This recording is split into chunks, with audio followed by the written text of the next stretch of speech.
This giant welcome figure in the Museum of Anthropology embodies a powerful story about two momentous events, 200 years apart, involving the same family. The first event was the meeting of head chief McQuina and his chiefs with Captain Cook and his sailors in 1778 in Yuquat. McQuina spoke first. He was the head chief. He told them, "We have nothing to worry about. They're sickly and they're obviously stupid. They know nothing about the world that we know of, which is great." McQuina's third chief, Joe David's ancestor, saw it differently. He said, "We have a great deal to worry about." He said, "These people, they look in few numbers now and they look really dumb and weak, but they're going to start coming in greater numbers and they're going to kill everything that we know here as life. They're going to kill the ocean and all the life that's in that ocean. And they're going to kill even the air that we breathe, the water that we drink. It's going to be poisoned and kill it, and in that they're going to kill us." The chief went home and called his master carver and said, "I want you to carve this figure that's going to represent me, where I stood today with our chiefs." So was born the original Cedar Man. Fast forward 200 years. Loggers poised to clear-cut Mears Island, Joe David's home. People are protesting. Joe has a vision of what he's supposed to do. And in that, I saw a cedar man. And that was such a strong vision, I made this small cedar maquette. My old uncle, who was born in 1900, came out to visit me after I'd been there a few days or more. And he saw that cedar man, little guy.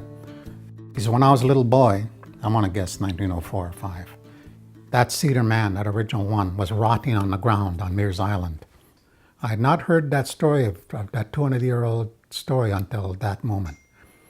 And then he told me about our ancestor. I says, "Holy smokes, we've come full circle on this thing."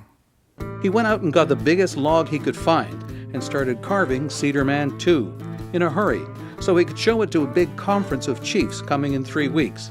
When he got it there, it transformed the conference and turned the tide in the protest. It dominated the 3 days pretty much. It took it out of the business. But from that moment, that whole movement to stop that environmental and social destruction that was going to happen, that was the beginning. They organized, I think it was, maybe within the month, to bring that Cedar Man to Victoria and stand him in front of the Parliament building, rallying people to do something about this, to stop this. And it happened, it worked. It became a provincial story. And once it was a provincial story, it was a national story. And once it's a national story, it's a world story. That ancestor and that Cedar Man took over 200 years, but it brought consciousness to the people and to life. People are destroying life and the world. It can't be allowed. We've got to stop it. Joe's work is all about family and history and home. His latest work, this big, beautiful bent box, reflects his continued concern about the environment. The box represents the sea. The whale's back is in the shape of the mountain on Mears Island.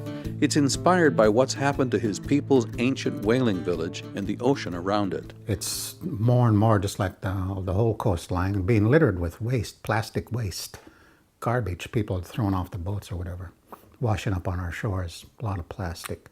It's quite disturbing. It was beautiful before. And then when it's finished, I'm going to go out to that island and collect all the plastic debris. A lot of it is for water bottles, ironically, and fill this chest with that.